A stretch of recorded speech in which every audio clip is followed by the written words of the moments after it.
I'm Yasmin Gagne. I'm Josh Christensen. And this is Most Innovative Companies. On today's episode, Fast Company contributor Michael Linhorst. In general, it looks like for each new facility they open up, they expect to bring in between 60 million and 85 million. Fast Company editorial assistant Grace Snelling. You can smash it with a hammer if you don't like it, whereas with ChatGPT, you can't really throw that out a window. And as always, keeping tabs. Actors Equity may authorize its first strike of Broadway shows in Broadway theaters since 1968. But first, here's the download, the news you need to know this week in the world of business and innovation. This week saw two big launches from OpenAI. First, the AI giant launched Sora 2, the sequel nobody asked for, an AI video generation app. Users can create videos that feature friends, themselves. We could have ourselves like playing a pickup game, Yaz. I could dunk on you. You could dunk on me. All of these things are possible with Sora 2. Prompts for generating videos like figure skater performs triple axel with a cat on her head are not only possible, but rendered into realistic, convincing videos. The app remains invite only for right now, but has quickly topped the charts on the Apple App Store.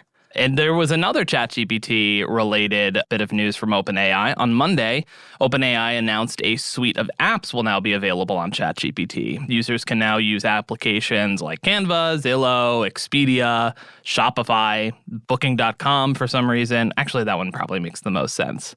All with the chatbot. Would you use apps within ChatGPT? I don't know, man. I'm not even 100% clear on what that looks like, but like I'll probably end up using them without realizing. Yeah, that's true. You're just going to end up door dashing stuff via ChatGPT. Yeah, exactly. ChatGPT, feed me. Yeah. And see what comes to your door. Up next, Verizon CEO Hans Vestberg has stepped down, the company announced on Monday. The former CEO of PayPal, Dan Schulman, will be taking over the helm of the wireless carrier. Now, Ainsley Harris actually profiled Dan Schulman when he was the CEO of PayPal a few issues ago, so go check that out. Yeah, it's great. More CEO and C-suite shakeups. We had a bunch last week. This one's a bummer, though. Yep.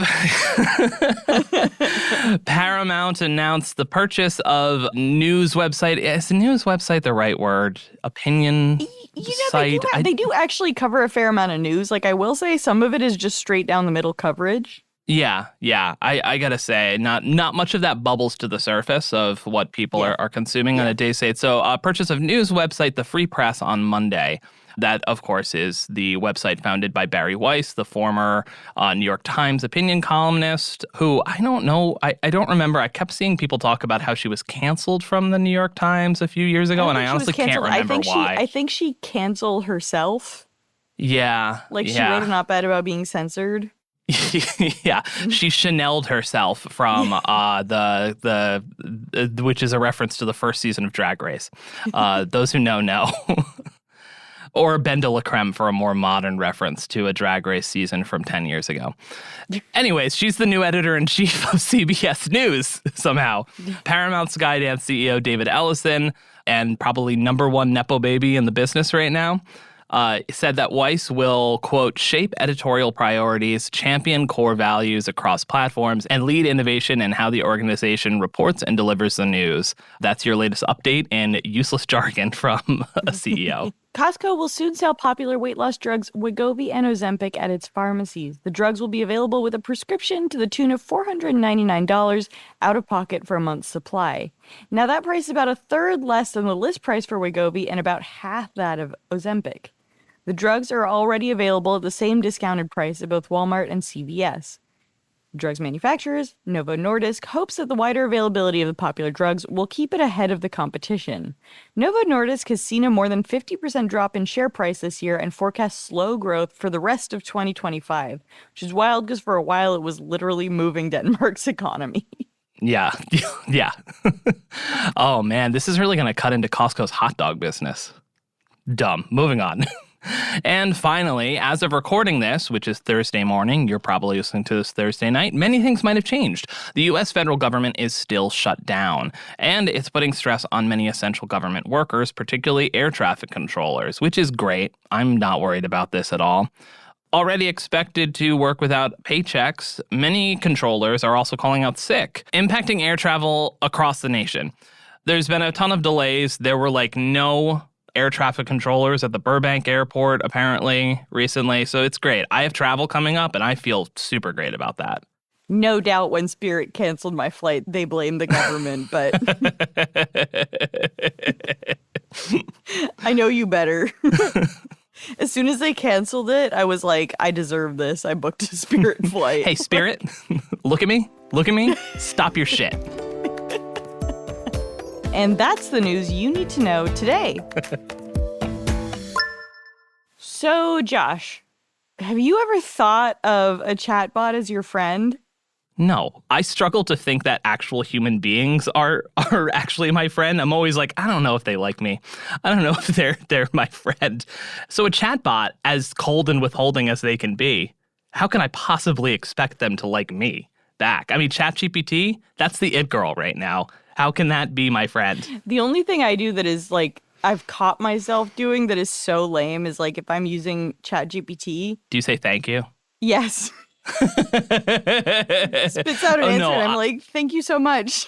I talk to ChatGPT and I don't really use the voice function. I just do the type things. I'm so utilitarian with it. I'm literally just like, write, email to mom, go. As basic of information as they need. I'm not writing out full hey, ChatGPT, I'm that's thinking me. about I'm writing. Hey, could you please, would you mind? Right. And there was a while where I think it's kind of balanced out now. There was that update to ChatGPT where it was so obsequious. Yeah, I know. Where it was just that is the best idea ever. You should. It was the worst friend you could have. That's the sort of friend you need. ChatGPT, I think that was 5, the first update to 5 or 4, where it was just you go, girl. Anything you do is the greatest idea ever. That's the friend we need. I had to fire a psychiatrist once for doing that. I'd be like, this is something terrible I did. I'm not sure it's called firing a psychiatrist. I just had to find another. I'd be like, I did this thing that is clearly terrible. And she'd be like, don't beat yourself up. I would do the same. And she was my age too. And I was like, this is... Well, there's that not working. There's that nexus of cheap therapists. Were you doing the thing where it was a student? It was a med student. Yeah, of course. Yeah, because it was $80 a session, and they were practicing, and they're like, I don't. And you're I have real issues that need dealing with. I think I need someone who's 57 years old and divorced twice. Who's just you're a bad person, and I'm like, word. I need a mean white woman named Janice who tells me I'm shit. That's exactly it. I don't know how we got onto the psychiatrist topic, but I don't know. This seems like a natural transition to me. Reason we were talking about friends is because later on in this episode, we'll be talking to Grace Snelling about Friend AI and what the hell that weird company is. But first, a darker topic. Less than a year into the Trump administration, and the federal government is making good on its mass deportation promises. Lately, we've seen viral videos of U.S. Immigration and Customs Enforcement, or ICE, taking people into custody from arriving in unmarked cars at work sites and storming into residential apartment buildings to camping outside of immigration court hearings. In the first half of this year alone, ICE had about 57,000 people in its custody on any given day. To handle this 43% increase in detainees, ICE is turning to the support of for-profit immigration detention centers run by companies like Geo Group. The almost $3 billion company is the agency's top contractor with 100 facilities across the country. Now, to learn more about Geo Group, we spoke with Fast Company contributor Michael Linhorst to learn more about America's largest private prison company, its founder George Zoley, and how the company is meeting this moment. So, we actually share an editor, and I know that she was interested in this story for a long time, so this question is maybe a little not disingenuous. Disingenuous is not the right word, but I sort of know it also got assigned to you. But Why were you interested in writing this story, and why did now seem like the right time? Yeah, I think that's a great question. So now seemed like the right time because the federal government is rounding up a lot more immigrants than it used to, locking Wait, up. really? Yeah, in case you didn't hear, and locking up a lot more. A little bit of levity at the top of a very dark segment. Yeah. So it's obviously in the news a lot right now, and what maybe is not so much in the news is the fact that ICE really doesn't lock up the people itself, the people who it arrests. It has these contractors who operate for-profit prisons and other detention centers who actually function as the jailers of immigrants who get caught up by ICE. So, sometimes you hear about these for-profit prison companies. The two big ones are Geo Group and Core Civic. But I wanted to find out more about who the people were behind these companies. So I looked at the Geo Group, which is the biggest for-profit prison company in the US. And its chairman, George Zoley, has been in charge of the company since its founding. He founded it back in '84. So I wanted to find out more about him and what makes him tick, how he got into private prisons, and to the extent I could, find out, how he feels about devoting his career to locking people up like this. I want to get to your time in Boca Raton, where you spent a bit of time at Geo Group facilities, but let's talk a little bit about George Zoley, who is 75 and an immigrant himself. What is his deal? Yeah. So, like you said, he immigrated here when he was a little kid, 3 years old, immigrated from Greece. And it seems like at first, early on in his career, his real goal was just privatizing government services. He got his start in kind of the for-profit space after working for small town governments for a little while. He was trying to pitch privatized fire services to different towns across the country. And, it didn't go very well. A bunch of these towns ended up saying, no, we don't want a for-profit fire department. We want to keep that a government function. So after a couple years of that not working out too well, his timing, I guess, was more successful because at that same time, mass incarceration was rising in the US. This was the mid 80s. There was, the heroin and crack epidemics and just a lot more people getting sent to prison than before. And governments were running out of space. So Zoley kind of pivoted from the fire department idea to the prison idea. And that proved a lot more successsul for him.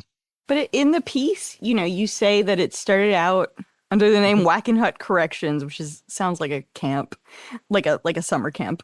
It started out as a juvenile detention center that was terrible. Yeah. Tell me a little bit about that evolution. Yeah. So Wackenhut is this private security firm. It's where he got his start. And it was actually under the umbrella of Wackenhut. Gotcha. Where he was offering these fire protection services, privatized fire departments. So when that didn't work out, he pivoted still within the Wackenhut corporate umbrella to private prisons. And yeah, a lot of the prisons that his company has built over the years have really been hit with all these allegations of human rights abuses, just terrible conditions inside.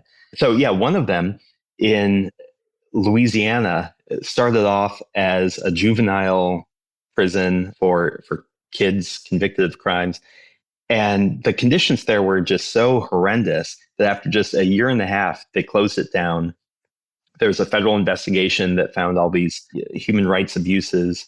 The investigation found that the kids in this prison were like mutilating themselves just to get sent to the infirmary, just to get the relative protection of being in the prison hospital. So that got shut down after just a year and a half. But that's one of the facilities that has since been reopened for immigrant detention. So you see this pattern over and over with the Geo Group, where they'll open a facility as a prison for people convicted of crimes. And then after some amount of time, the facility is closed, sometimes because of allegations of abuse, sometimes because of local opposition to having a prison, sometimes for other reasons. And then after a while, especially now with the growth of immigrant detention, it's reopened for immigrants. So it's built as a prison and then reopened as a detention center. Now, tell me about your visit to some of the detention centers in Florida. Yeah, so I visited a few different of these facilities that Geo owns. I didn't get to go inside because they are pretty tight with the security, but they look like prisons. So I actually went to one in Newark, New Jersey, and in Pennsylvania. And, they look like how you imagine a prison to look like because that's how they were built. They were built as prisons, and now they hold these immigrants who, immigrant detention is a civil detention. So it's not a criminal detention. It's not meant as punishment. People in these facilities haven't been convicted of any crimes, but they still look and function like the kind of prison you would imagine. And it's a real juxtaposition, I guess, between seeing these prisons in either industrial areas or really remote areas versus seeing the company's corporate headquarters in Boca, which is this gleaming glass building surrounded by palm trees, really beautiful. And then, of course, George Zoley lives nearby in Boca in this guarded neighborhood that is filled with exclusive mansions and a really beautiful space. So it's a very different vibe there than the prisons. Tell me a little bit about who leads Geo Group right now. Who is J. David Donahue? So J. David Donahue is the new CEO. He became CEO at the start of the year, and he's been a long-time executive within the Geo Group. So the thinking is it looks like he's the likely successor to George Zoley. Zoley is still the executive chairman, is his title, and still is leading the company, which he has led ever since the company was founded. But yeah, Donahue seems to be the replacement because Zoley is, in his mid-70s now. He was actually set to retire in the middle of next year was the plan. But then earlier this year, after the Trump administration began and announced its plans to expand immigrant detention and signed a bunch of new contracts, Zoley put his retirement plans on hold. And now the plan, according to the company, is for him to stay on as chairman until 2029. Wow. So basically through the Trump administration. You wrote a little bit about this in your article. Like, how much did they gain from these new contracts from the Trump administration? Yeah, what is the sort of size of the economic opportunity here, generally? Yeah, so the opportunity seems significant for the Geo Group. They've already signed contracts that could lead to hundreds of millions more in annual revenue. It's still a little unclear what the total opportunity is going to be for them because they're in negotiations with ICE for a number of additional contracts. But the people at the Geo Group, including Zoley, are very excited about this. Back in February, Zoley had a call with investors where he said the word unprecedented, half a dozen times. He's normally a very restrained person. You can hear in his other public comments, but just after the Trump administration began, he revealed some excitement because they are dealing with a lot more contracting, a lot more money coming from the federal government. And it's kind of an opportunity they've been waiting for and hoping for many years. Hit us with some numbers. What has it gained over the past year? Can you make any forecast, for the next few months or years during the Trump administration?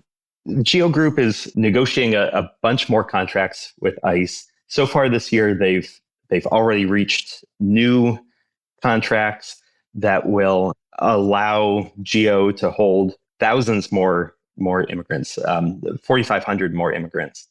And it depends on the specific facility exactly how much money that brings to Geo, but in general, it looks like for each new facility they open up, they expect to bring in between 60 million and 85 million more dollars each year.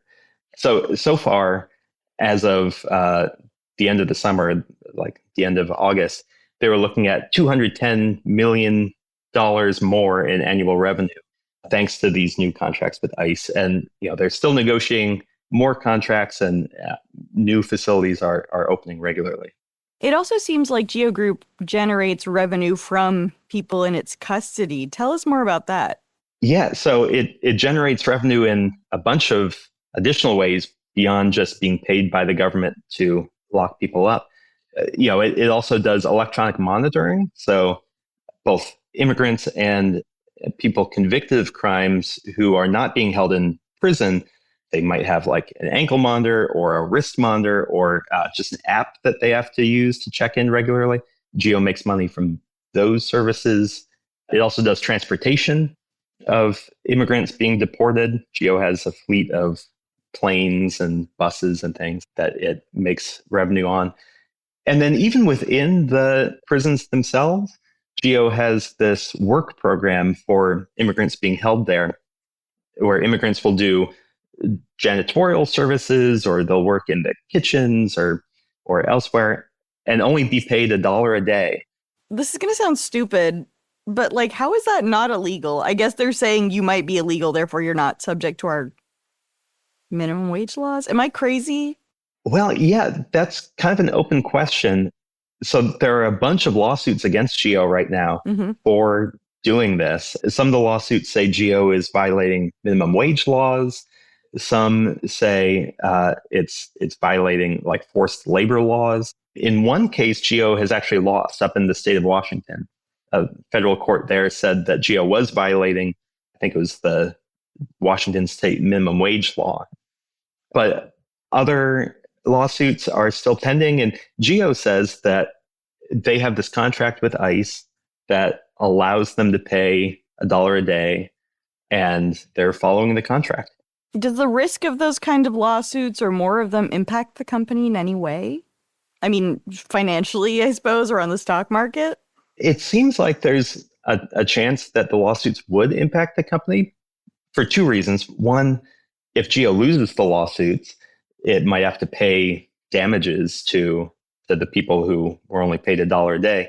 And in the Washington state case, I think the damages were in the $30 million range.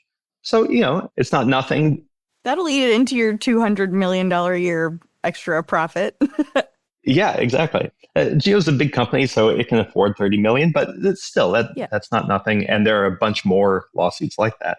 But then also, Geo can avoid hiring employees to do, janitor work or kitchen work if it has these immigrants doing it.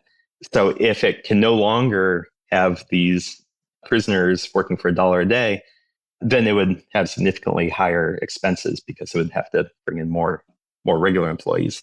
Do you have a sense of, just from the sort of immigrant who's staying there, how long they stay there on average? How long before they get transported elsewhere? Like, what does that look like? Yeah, that's a good question. And, it varies a lot based on the individual person. A lot of times what you hear about is immigrants who are shuttled between facilities frequently. So, I focused at the start of my article on Mahmoud Khalil. Yeah. And, he's the Columbia University student who led protests, and then he was picked up by ICE, not accused of any crime, but he was picked up because he was protesting. And at first he was taken to an ICE facility in Manhattan, then quickly moved to some other facility in New Jersey, and then still quickly, within hours, it seems like, flown down to Louisiana, to a Geo Group facility in Louisiana. And he was held there for months before a judge ordered him to be released.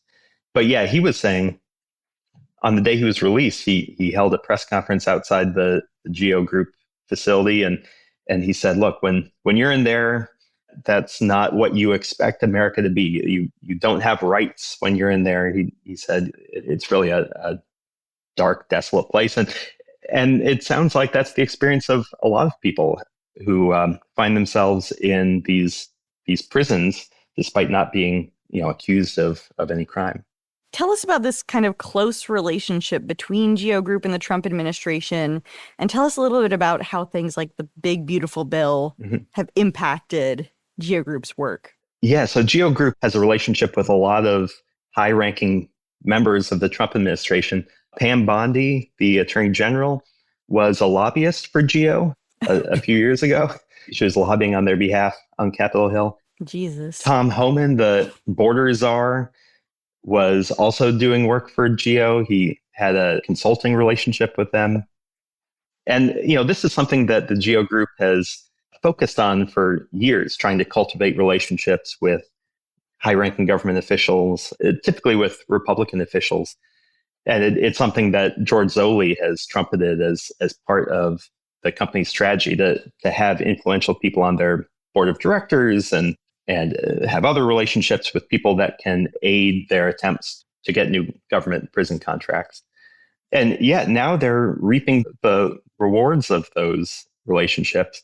The big, beautiful bill included an additional $75 billion for ICE, which is just an unprecedented expansion of the agency. And it includes $45 billion for detention facilities. So a lot of that is going to go to companies like Geo Group, and another $30 billion for arrest and removal efforts.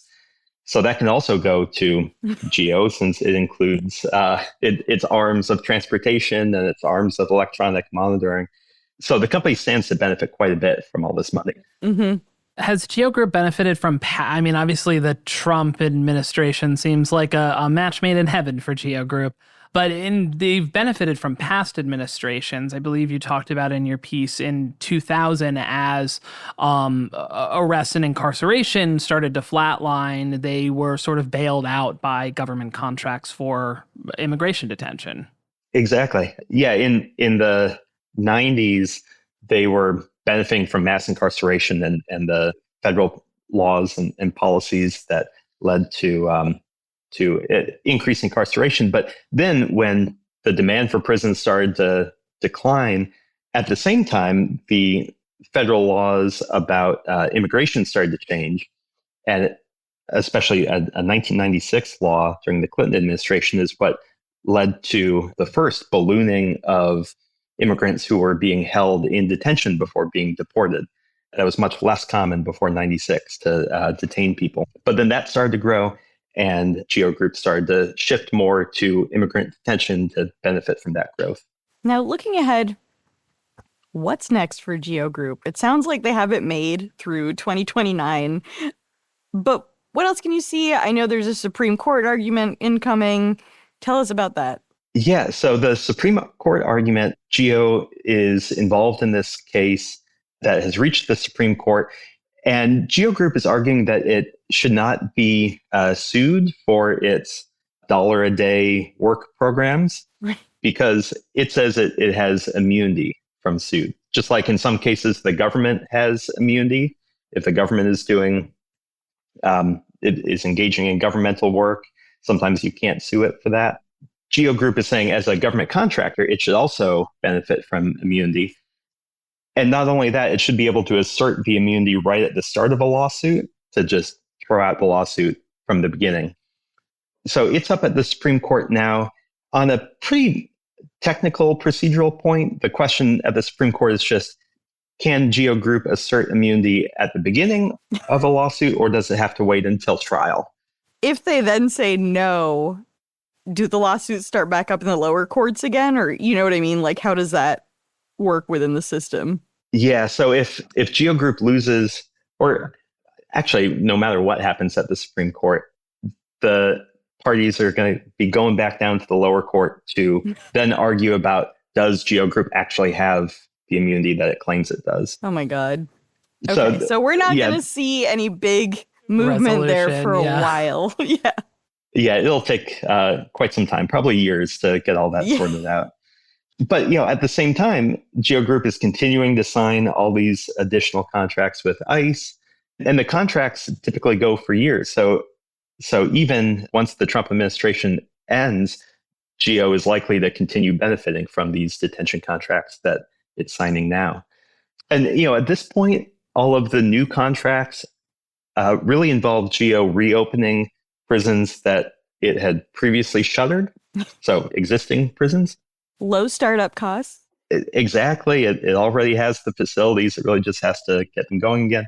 But one question for Geo going forward is, will it start building new prisons from scratch? And that's a question of, how many immigrants does the federal government plan to detain? And does Geo Group think that that high level of detention is going to continue for the long term rather than just ending with the Trump administration?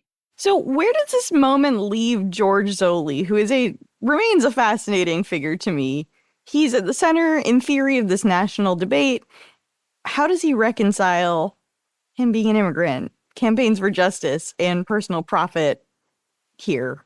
Yeah, from the outside, it doesn't look like George Zoley has any real qualms about profiting from jailing other people. He has this $20 million mansion in Boca and seems to be pretty comfortable.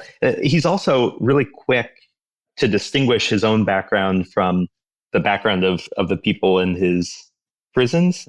He doesn't often speak publicly, but back in 2020, he gave testimony before Congress where he said, I'm an immigrant. I came here from Greece, but he was quick to note he and his family came with permission.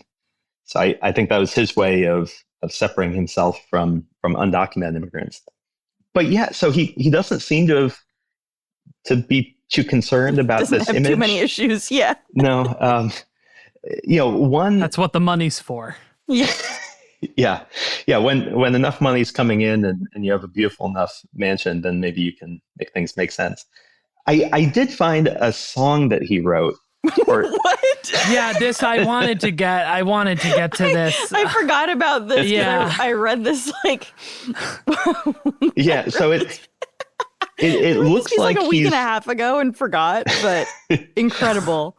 Oh, he appears to be the singer-songwriter in his spare time, and he doesn't put his name on these songs directly, but how did you find it? From different clues, it looks like he's the singer-songwriter because he has trademarked the name of his band, and the trademark belongs to a company based in Florida, and he's the only board member of the company. So there are different clues you can kind of follow to conclude that, yeah, likely he's writing these songs. And these are like rock and roll type songs that would you say, in your professional opinion, are they good? I would say they vary in quality quite a lot. Some of them. This is the volume most shooter. Diplomatic. Yeah. What is it with these rich weirdos having bands like the owner of the Knicks, Dolan? Yeah, what? He has a band that opens for like every show at Madison Square Garden. That's so awesome. Yeah, James Dolan, Jim Dolan. Josh, you would book yourself to sing Broadway songs at the beginning of like a Fast Company Innovation Festival. Yeah, pretty much. If you had more power or money, we know what you'd be doing. Oh God, I would like to think not, but I can't just say takes for the sure. money. If you can pay for it, I think they'll let you do it. That's true. But tell us about the one song we were talking about before and the themes of the song.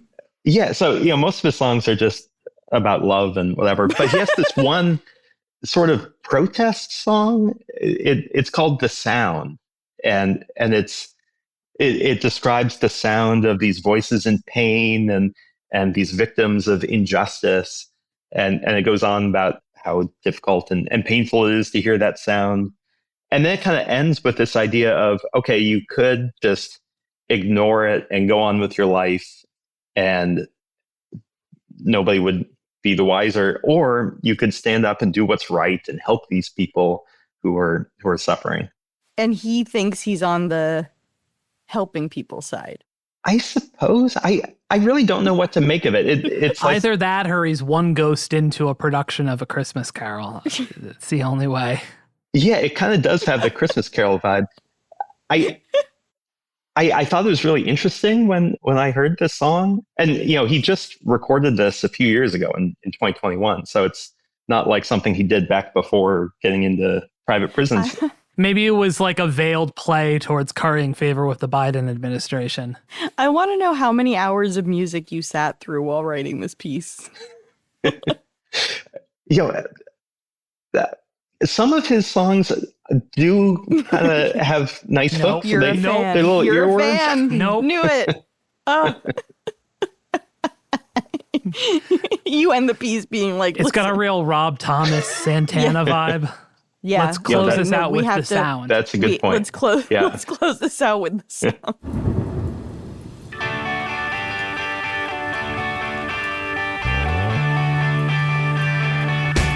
I heard the sound of voices in pain, like a rolling thunder of a coming rain. The words were angry, the reasons clear. The story was old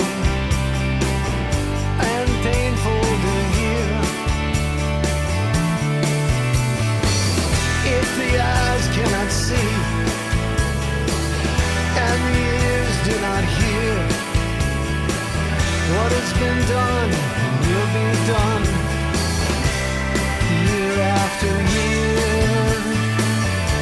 I heard the sound, it's coming through the floors. Could be worse. He could have been a SoundCloud rapper. No, that would have been better. More lyrics I'd like to hear parse. that. Yeah, more lyrics to parse. Yeah, not Oh, quite so. God. Yeah. Well, okay, that was a great note to end it on, and on what was otherwise a real downer. Do you think he gets an audience of ICE detainees to clap for him? Jesus Christ, so we got to get out of this segment. Yeah. So I do have to say, I don't think he has a whole lot of listeners. This protest type song I listened to several times. Mm-hmm. And after I did, I noticed on Spotify that it was the most popular song of his. So I think I'm the only listener. Well, he's about to get a lot more. He's Hit the about track. to get a whole lot more. Michael, thanks so much for coming on the show. Thank you so much for coming on the show. That was awesome. Yeah, thank you. We're going to take a quick break, followed by our interview with Grace Snelling.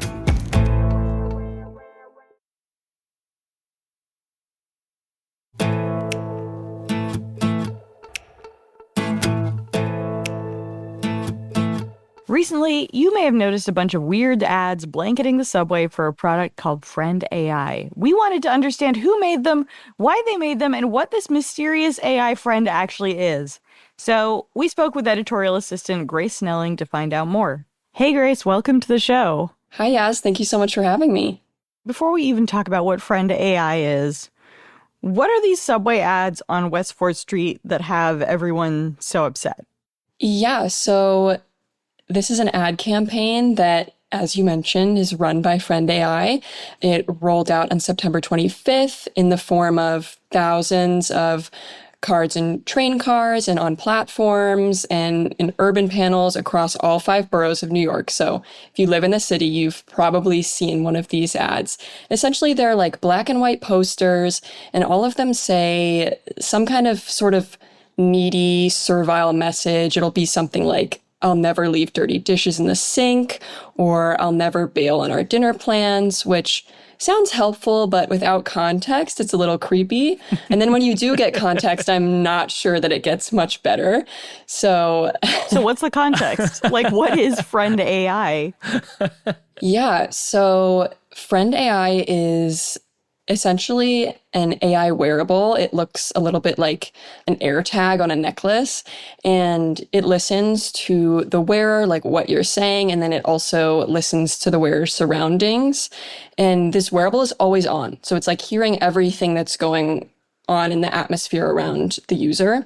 And then it's billed as a companion who can essentially talk to you about whatever's going on in your life. So it'll like send you texts through your phone via an app about what's going on around you. Normally you have to like click on the device to ask it a question or whatever, but over time it can also start just like autonomously talking to you.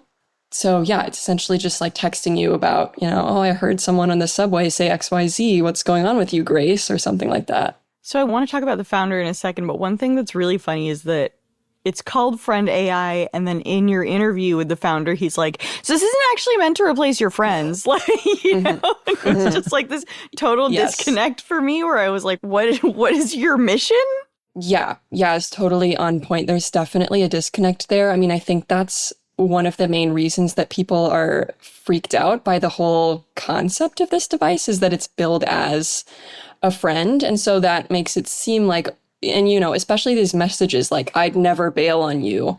Yeah, you're like, oh, is this solving the loneliness epidemic?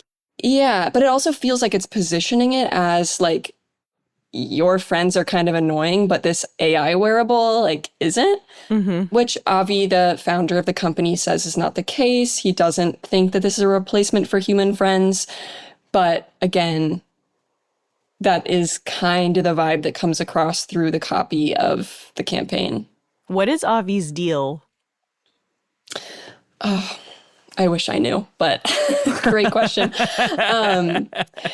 Yeah, I can give a little background on who he is. So Avi is 22. He is a Harvard dropout, and he's had several other successful... Can I just say, we need to ban, like, anytime I read an article is like Harvard dropout, I'm like, we don't mention dropouts from other schools. Like, we should just stop. Yeah, that's you fair. know, like, Well, that maybe Stanford. I was going to say Stanford is is the other mentioned one. in that. But the Zuckerberg of it all gives the Harvard dropout that sort of cred. Yeah. Anyway. Yeah. So he's a 22-year-old, of course. What Yes. are you mentioned? You he can had other sense businesses. Yaz and I's mid-millennial angst about this. Yeah, no, totally get it. But you said he's had several other successful businesses. Yeah, so at 17, he created this viral COVID tracker website. I think it had like tens of millions of users. It got, noticed by Fauci. And then after he dropped out, he created another website that was dedicated to matching displaced Ukrainians during the war with open homes. So he's done a lot of like interesting other ventures, which to me, those two things do not feel like they lead into friend AI. So it's kind of a strange pivot for him. But from what I can gather from other interviews, it started as like a CRM assistant for another nonprofit that he was working on. And then it was called Tab AI when he was first working on it. And over time, this he is was Tab. Right. Yeah. And then I think that the vibe is that he was kind of working on it while he was traveling abroad and feeling a little bit lonely. And it sort of evolves from this, CRM thing into a friend, which is what it's billed as today. Give us some context. How much has he raised for this thing? And how much do these devices cost? Great questions. So in total, he's raised $7 million in venture capital. The devices cost $129 now. They were $99 during pre-order. And just for context, the pre-order opened in July 2024. He said at the time that the devices would be shipped by January 2025.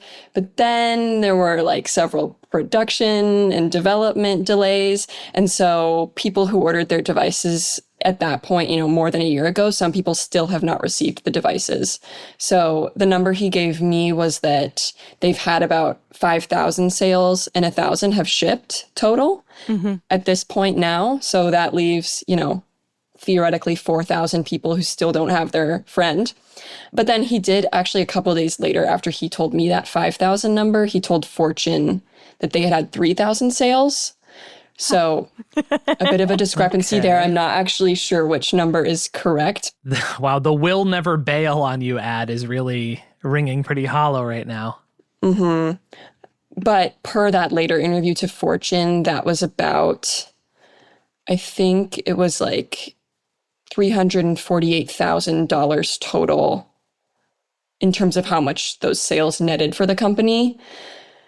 Yeah, so a bit of an interesting financial situation for him. He's also said that, so he spent $1 million on this ad campaign. And again, for context, that campaign debuted prior to all of the original pre-order friends actually shipping. So there were quite a few people who had ordered the device, but who were like, what? Didn't receive it before the campaign went up.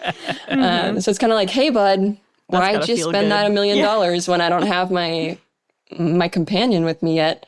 But I think in his words, like, if you want to purchase the zeitgeist, you kind of have to go for the jugular. That's so true. Couldn't have said it better. Wild.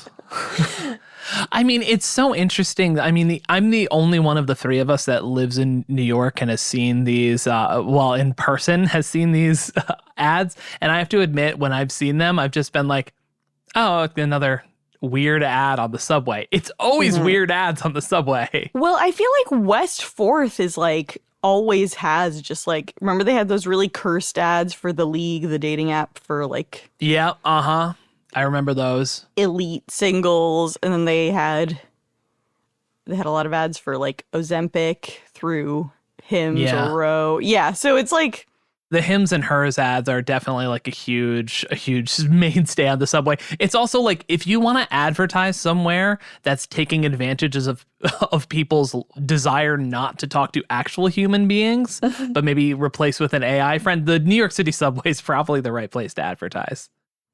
But sorry, to go back to what I was saying, do you have a sense of so far what consumers are seeing with this device? Yes. So unfortunately, I haven't tried a friend. Wish that I had. Avi, please send me one. I'd be happy to test. So if you look at Avi's Twitter, you'll see several positive reviews. So, I'm just going to find like one of these ones that he's posted. So one of the reviews that Avi has reposted is 2 months with Avi Schiffmann's friend round my neck pretty much 24/7. And in a weird and subtle way, it's changing my life, pushing me to do things I wouldn't have done and encouraging me to take a few risks, rather like a real friend would. So that's an example of something that Avi has endorsed about the device. But if you go outside the Avi bubble, most of the reviews that you'll find are quite negative, I would say, or at least very skeptical about the device. So, for example, Fortune's recent review said it felt like wearing your senile, anxious grandmother around your neck. Wired had an article called I Hate My Friend, and one take there was, the chatbot-enabled friend necklace eavesdrops on your life and provides a running commentary that's snarky and unhelpful. Worse, it can also make the people around you uneasy, which makes sense because it looks like you're wearing an AirTag. Like it doesn't look like a regular necklace. And there have also been like reviewers. Much like a regular friend. Much like a regular friend. There have been reviewers on Twitter who seem like they bought the device in good faith, but then just aren't loving it so far. I read one that said, it hurts to say this, but it wasn't that good. Why do I need this extra piece of hardware? I know. It hurts to say this is so funny. Poor guy. Yeah. Now, what was the experience of speaking to Avi like? Yeah, great question. It was a little bit odd in my just total experience of interviewing. He is very blunt, and I think from just reading past interviews of his and looking at how his public persona has sort of shifted, I got the sense, and this is my own just personal speculation, that maybe there's an element. Obviously, we've seen that with the campaign, he's admitted that sort of rage baiting or encouraging people to give social commentary was part of the purpose of the campaign. Like, he's talked about how he designed these ads and he left the blank white space on the ads in order to encourage people to leave, graffiti and commentary. That, when I read that seemed like a very like retroactive justification for it. But maybe I'm wrong. Maybe I'm too cynical here. I've seen people wondering that too. I'm inclined to believe him just because the actual copy that he chose does feel so provocative. And I think he already knows that people are weirded out by the concept of his company. I don't think that comes as a surprise to him. So I'm inclined to believe him. But in terms of how he comes across over interview, I did wonder if there was an element of crafting his own persona and the way that he speaks about the product in order to sort of drum up interest from readers, just in terms of his demeanor, the way he frames it, some of the more intense quotes that he gave me, which I can read if that would be helpful for context. Go for it. Give us a couple. Let me find the one that stood out to me the most. He mentioned that he felt that investing $1 million in this campaign was actually saving him money and it was cheap overall. So I kind of asked, tell me more about why you say that. Why do you think that it was, not actually that costly? And he said, it saves money in having to market it otherwise. I could be some bozo and go pay a bunch of dumbass influencers to go yap about it for hours, be irrelevant, and spend millions of dollars over many years to get even a fraction of what I could get for something like this. So, just the kind of energy, the machismo there. It came across a little bit like, are we going for a quote that's going to be sort of the most extreme about the product, if that makes sense? Yeah, that makes a lot of sense. I'm curious, and you asked him about this in the interview, like, how are you measuring ROI for this thing? Like, is it getting people to order the friend, or is it really just raising awareness of the product in the first place? Like, what can you say about that? Yeah, so Avi explicitly said that the campaign was not designed to drive sales. And in fact, he's rather insistent that he doesn't want too many people buying the necklaces all at once. Like, he wants it to be more of a long-term rollout. Because he hasn't been able to fulfill any existing orders. Yeah. Right. And it sounds like it's been really expensive production-wise. I mean, he's told several other publications that he's really low on cash right now. Like, this $1 million investment kind of put him toward the bottom of the barrel in terms of his funding. Well, you said they raised $7 million? $7 million total, but a lot of the money, it seems, has gone toward the production, development, and now marketing efforts. Yeah, it's not a lot. No. I'm also curious because this is more or less like a wearable, always-on AI device. Isn't that what Joni Ive and OpenAI are making right now? Some sort of necklace sort of thing? Yeah, and there's been Rabbit. Do you guys remember that one? Yep. Oh, yeah. Terrible device. It's like an AI pin Humane that totally pin flopped. is another, yeah. So I'm also curious how Avi thinks about, concerns around data privacy related to the tech. I mean, you cited a review or an article that basically said, like, it makes other people uncomfortable when they see it. Mm-hmm. Yeah, I mean, the data privacy, I think, is one of the most fascinating angles here. I think people's main concern, as you mentioned, is that this thing is literally recording you all the time and everything around you. So there's kind of the implication that other people are roped into this without their consent. And that always on, aspect of the wearable is part of the terms of service agreement. When I asked Avi sort of about how he thinks about the data privacy concerns and the idea that this is surveillance capitalism, his response was essentially like, well, the always-on element is the main sales point of the device. So for some context, in their terms of service, they include clauses on biometric data consent, which grant the company permission to passively record audio and video, collect facial and voice data, and then use these to train AI.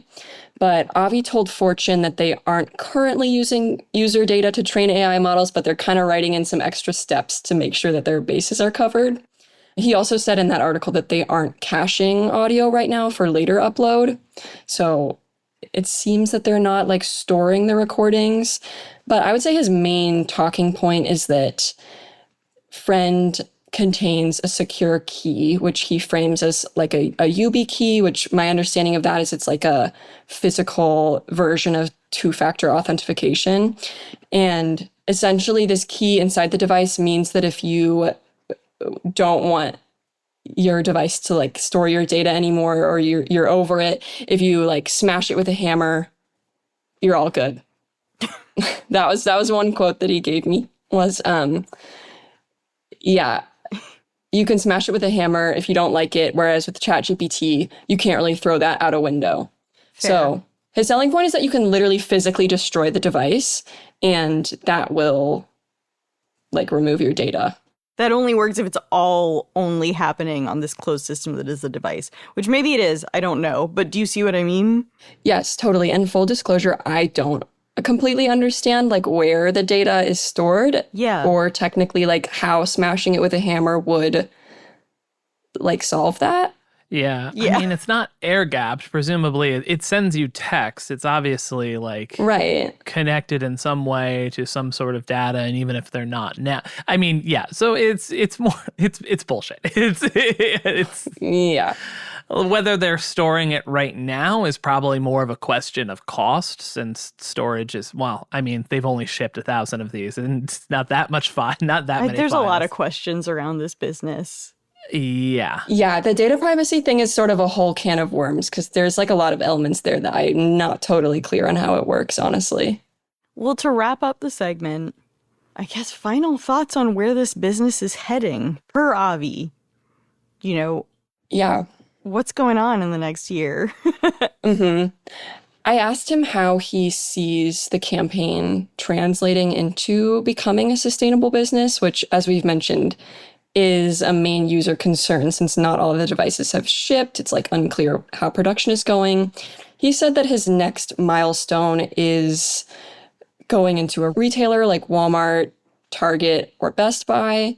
Oh, yeah. And he said in the next year. And I was like, are discussions underway? Like, Yeah, which that's another thing that's unclear how he's going to gain that sort of investment from a major retailer without the sales numbers and production timeline to back it up. So uncertain how he's going to actually make that happen with the business that he's built so far. It seems like acquisition is the only like viable. I mean, I don't know, but at this point, or but, like, unless they get a raising major, more money. Like, yeah, you know, that's there's the a lot other of thing. It's so young in its life that, like, who knows where this could go, right? Yeah. But Avi seems like a sort of, to me, reads like, you know, like when Sam Bankman-Fried used to just like randomly give these insane interviews, but at the time we thought like he had stuff to back it up. You know what I mean? Yeah.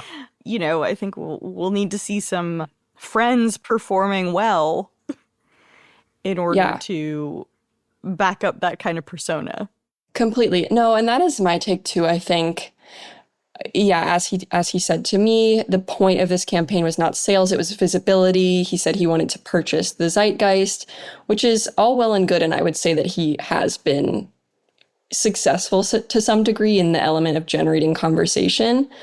But it's one thing to do that and another when, if the reviews were all glowing, I think that this would really be working out for him because people would be discovering the device. But if you then go out to read more about Friend, pretty much the main thing you're coming across is that it doesn't work as advertised.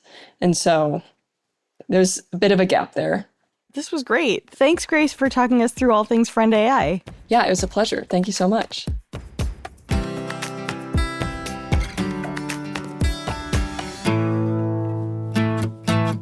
We're going to stick with Grace for keeping tabs. And as a reminder, that is where each of us shares a story, trend, or piece of pop culture we are following right now. And Grace, since you're our guest, what are you keeping tabs on? Yes, well, when I heard about this segment, I wanted to bring in something positive just in our hellish news cycle. And so one thing that I'm keeping tabs on is the return of Reading Rainbow. I'm sure It's back. Yeah, it's back. It's I back knew after it. 20 years. Many millennials, I'm sure, will remember Reading Rainbow as this cute kids' TV show hosted by LeVar Burton. It was on air for 26 years, I believe, and won like almost 30 Emmys. And now it's back and hosted by a viral TikToker who is a former librarian. So that's cute. I mean, It's adorable. I loved Reading Rainbow. that's cool. Yeah. I never watched it, so I just like don't know. You know what I mean? The theme song is the part that sticks out the most to me. And after covering this for Fast Company, it's been stuck in my head like for days. Butterfly in the sky, I can go twice as high. Take a look, it's in a book, a reading rainbow. Just can't get it out. Didn't people want LeVar Burton to host Jeopardy or something? I think that's They like did. when There was I a big first heard push. about Reading Rainbow. There was a big push to get LeVar Burton to be the host of Jeopardy. And we ended up with Ken Jennings and Mayim Bialik. Well, we first ended up with that guy who was the producer for the show, who just like Oh, yeah. picked that was- himself, and then That was pretty rough. didn't go great. Never forget. And then it was like everyone was like LeVar Burton, and then there was another crowd that wanted Aaron Rodgers to be the first. Oh, yeah. Remember this? He did guest host, but man, that would have been a choice. Would have been so funny. Although Mayim Bialik also has like a bunch of crazy views. Yeah, she wasn't great. I don't think she does it anymore. Yeah, they just need to find somebody who's like not a conspiracy theorist. It shouldn't be that It's hard. Ken Jennings. They have Ken Jennings doing it, and that's... but he's not hosting the whole thing. No, well, they have more like Yeah. offshoots. Like Colin Jost hosts like a pop culture Yep. SNL, which I think is fine. It's all fine. No, Pop There's Culture like a pop- Jeopardy. Yeah, there's a pop culture Jeopardy. Yeah. No, you called it Pop Culture SNL. Oh, And I whoops. was like, what? Nope, not pop culture SNL. SNL is pop culture. I was like, what? Well, What is he talking pop may not be relevant anymore. It's culture. Yeah, pop culture Jeopardy. Josh, what are you keeping tabs on? So I'm keeping tabs on Pop Culture Jeopardy. No. No, I'm not. I'm keeping tabs on a potential Broadway actors strike that may happen, which would be the first one since the 1960s. So basically, the production league contract with Actors Equity and Broadway shows, that's the bargaining contract that governs all Broadway actors and stage managers, as well as Broadway national tour contracts. They're at an impasse between Equity and the Broadway League that has basically no signs of lifting. And so Actors Equity may authorize its first strike of Broadway shows and Broadway theaters since 1968, which would be a pretty interesting move for them to do, because prior to COVID, the union was in a very different place where, and this is from some of my friends who are on the governing boards and within the union, there was a section of people within that union who quite literally didn't view the union as a union. They viewed it more as like a collective or a club, which is fascinating to me, which kind of explains how actors and stage managers had terrible contracts for years compared to like their more technical counterpart in Broadway theaters, IATSE, which has great contracts and does a great job bargaining for their members and their workers. So kudos to you, Broadway actors, for finally viewing your union as a union and using the tools at your disposal to get yourself better contracts, particularly around healthcare, which is of a major concern because it's a very physical job and there is terrible healthcare benefits and workers' comp around Actors Equity contracts. So that's what I'm keeping tabs on. I'm not sure if this will be authorized by the time you listen to this or not, but I'm keeping an eye on that. Any follow-ups? I was waiting for someone to say something. Yeah, it's just like, cool. All right. Anyways. Yaz, what are you keeping tabs on? So over the weekend, I was feeling kind of sick and decided to revisit some of the worst first pitches in history by celebrities. And Wait, so what? I just, Say that again? you know, like how they get celebrities at baseball games to like throw out the first pitch. Yeah. Oh, yeah. Yeah. So I was just like watching YouTube videos of them. And I just wanted to highlight 3 that I think people should view in order. Mariah Carey's first pitch is iconic because she kind of just drops the ball and walks away, which is amazing. 50 Cents is really good because you get the sense that he thinks he's going to be good and then he just throws it straight into the ground. And the greatest first pitch of all, Steve Aoki, this like jacked little man. He winds himself up so hard and it's just crazy how poorly it goes. So I'm just here to encourage all of you to watch, to YouTube Steve Aoki first pitch and have a great 30 seconds. People really overestimate their ability to throw a baseball. Oh, to pitch 100%. Yeah. Especially Yeah, because yeah. like up on those mounds, like those mounds are tall and it's a little disorienting because you're going downhill. And it's like further than you think, like the distance. Yeah. I think I've seen the Mariah Carey one before and she is not trying hard. She does not put any effort. It's great. No, that's what I mean. Yeah. That's what I was saying. It's like different levels of effort. There's super cuts definitely of all of the bad throws. It's a good one. If you want to laugh I would definitely be, not that I'll ever throw out a first pitch, but I would definitely, maybe at a minor league baseball game, the Portland Sea Dogs, because I'm pretty sure you could just email them and be like, can I throw out the first pitch? And they'd be like, yeah, sure. No one's going to ask me to do it. I'm pretty sure it would be like a pay to play Yeah, when scheme. you were like, I would be, it was like, Josh. No. I'm never going to be it'd have to be like I beg someone to let me throw out the first pitch at a game. I would definitely be overconfident and end up screwing it up. Mm-hmm. I don't know if I'd be overconfident. I think I would know that I wasn't going to be good, but I would try really hard. Like, the outcome would be the same as Steve Aoki's pitch, you know? Yeah, I mean, you live in Boston now. You should just start petitioning Fenway and the Boston Red Sox to let you throw out a first pitch. Okay, you know what I found out recently? If you give birth at Weill Cornell in New York, they give you a bag of Chanel products on your way out. What? Like beauty products. And you know what I get at my hospital near Fenway? What? My child gets a free private tour of Fenway to be redeemed whenever they want. Thank God. I was like, wow, give me the Chanel products. What the fuck am I doing here? I mean, but you know in Boston, the most people would be like, no, I want the Fenway thing. Chanel? Yeah. Where am I going to wear Chanel? I know. What am I fancy? What do you think, you're better than me? That's why I don't belong here. No, you do not belong in Boston. It's not for you. You're more of a Toledo gal. Definitely Tampa. Tampa's definitely your vibes. And that's it for Most Innovative Companies. Grace, thank you for joining us. Yeah, thank you guys. This is so fun.